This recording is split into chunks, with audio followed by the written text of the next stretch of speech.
Well, a good friend of the program, a real expert. He's been fighting the good fight for many years. Presidents of Americans for Tax Reform. Our friend Grover Norquist is with us here in the Ringside Politics program. Grover, how are you, sir? Welcome. Doing reasonably well. Very good to see you. Good, good.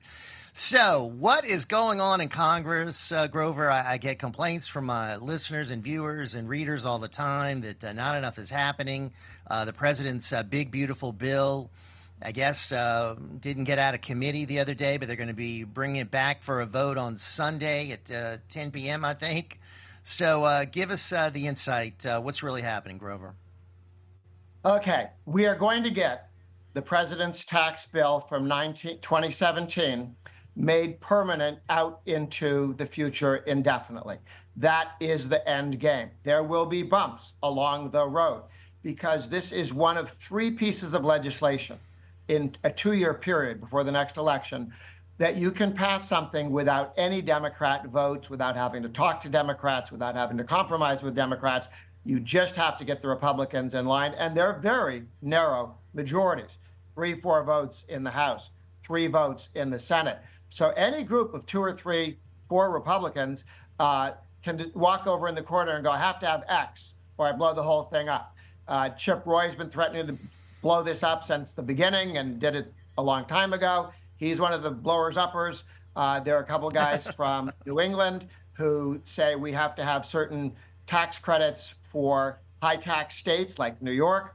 I understand the pressure they're under. It's not good politics for the country. It is understandable if you're from New York or California, even as a Republican. But we need to make sure that we accommodate everybody except 2 or 3 people. And there are 1 or 2 guys who've said, I vote no just because I'm so perfect, I can never vote yes. The challenge is, our problem isn't the liberals, it's the people who think of themselves as Mr. Conservative. So and here's a complaint I get a lot, Grover, that it doesn't include enough spending cuts. We want spending cuts. We want to codify into law what DOGE is doing, what President Trump is doing through his executive orders. Can that happen? Is that reasonable? Maybe and yes. Okay. Here's the challenge people need to remember, and this cost us dearly 8 years ago. It's why we didn't reform Medicare back then, because 30 Republican conservatives didn't get it. So let me say it slowly. You cannot change the law during reconciliation. You can cut the taxes, you can raise the taxes, you can cut spending, you can raise spending. You cannot change a law. You can't abolish Obamacare. You can reduce the taxes in Obamacare. We've gotten rid of almost every tax that was put in for Obamacare. That you can do. You can't change the law. That has to be done under regular order, and that takes 60 votes in the Senate. And the Democrats had 60 votes to put it in, and we're going to have 60 votes to get it out. Right. So we're being very careful in zeroing out that it is mandatory to be in Medicaid, by the way. There's a fine of like $1,000 or $2, or was. And it was something that Ted Cruz figured out, and he says, let's zero out the fine. So people are walking around not obeying the law, not buying Obamacare, being forced to buy Obamacare, but there's no penalty, okay? So that we were able to do, but we didn't change the law. And so it is frustrating that we would like to change a lot of very, very bad laws that the Democrats passed when they had 60 and 80% of the House and the Senate. All right. We never had that. What are the 3 pieces of legislation that we need to get done with limited time? What are they, Grover? Okay. Well, there's this bill, which is reconciliation. There are 2 more. So if there's a budget cut that you can imagine and it doesn't fit in this one, there are 2 more buses leaving.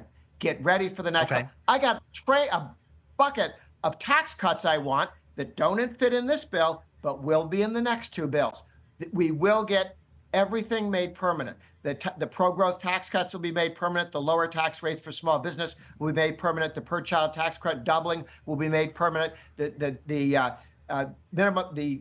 amount of money that you don't have to pay taxes on for the first 12 and for family to couple 24,000, that will be made permanent. All of these things will be made permanent. It's huge and very helpful. The corporate income tax, that's permanent. The small business tax cuts for non-incorporated businesses, those will be made permanent. Expensing for new business investment, that will be made permanent. President's going to do no tips on taxes for a lot of people in the tip industry. There's a number of things we're going to get done. It's going to be big. We'll get through the next couple of days. We got 30 seconds, and I thank you for your work and your leadership on this, Grover. So the trial balloon about increasing the taxes on the rich, is that going to be part of this? Dead, dead, dead. President Trump squashed this. There are a handful of idiots who said, I have an idea. President Trump won the election, but let's do Kamala Harris's tax increase on high-income earners. You know what the president said? No. Okay. Good. That's good to hear. I don't do that. I don't like tax increases on anybody. All right, Grover, keep up the great work. Thank you so much. Grover Norquist with us, outlining everything